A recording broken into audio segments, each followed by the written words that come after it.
नमस्कार दोस्तों, स्वागत है आपका सैनिकों, भूतपूर्व सैनिकों और पेंशनर से related assessment jobs and welfare channel में। मोदी सरकार का एक बहुत ही बड़ा फैसला निकल के सामने आया दोस्तों। अब छुट्टी के दौरान हमले में सैनिकों की मौत को ऑन ड्यूटी माना जाएगा।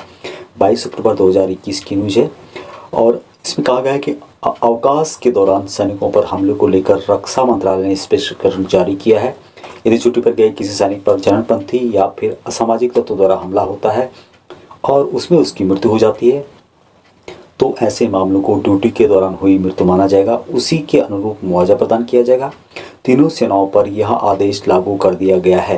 हाल ही में जारी आदेश में कहा गया है कि इसमें अभी तक कई मुद्दों पर स्थिति स्पष्ट नहीं थी। यदि कोई सैनिक छुट्टी पर अपने घर आया हुआ है या कहीं और भी गया है, इस दौरान चरणपंथी या फिर असामाजिक तत्वों द्वारा उसे हमले में मार दिया जाता है तो उसे ड्यूटी पर तैनात माना जाएगा। उसके परिजन उसी प्रकार के मुआवजे के हकदार होंगे जो ड्यूटी के दौरान मृत्यु होने पर दिए जाते हैं। आदेश में कहा गया है कि छुट्टी से तात्पर्य उन सभी प्रकार की छुट्टियों से है जो सरकार की तरफ से सैनिक कर्मियों को प्रदान की जाती है। दरअसल पिछले कुछ समय से सैनिकों पर हमले बढ़े हैं, खासकर जब वहाँ अवकाश पर थे। हालांकि ऐसी घटनाएं कश्मीर में ज़्यादा हुई हैं, लेकिन सरकार की तरफ से इस मामले में स्पष्टीकरण जारी कर सैन्य कर्मियों को राहत प्रदान की गई है।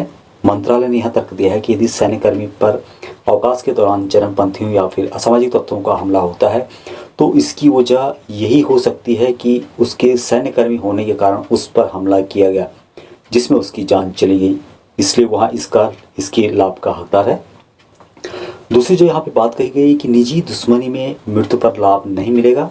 हालांकि छुट्टी के दौरान सैन्य की निजी दुश्मनी की वजह से उस पर कोई हमला होता है और उसमें उसकी मृत्यु हो जाती है तो इससे ड्यूटी के दौरान हुई मृत्यु नहीं माना जाएगा। ऐसे मामले में ड्यूटी के दौरान हुई मृत्यु के तहत मुआवजा नहीं मिलेगा।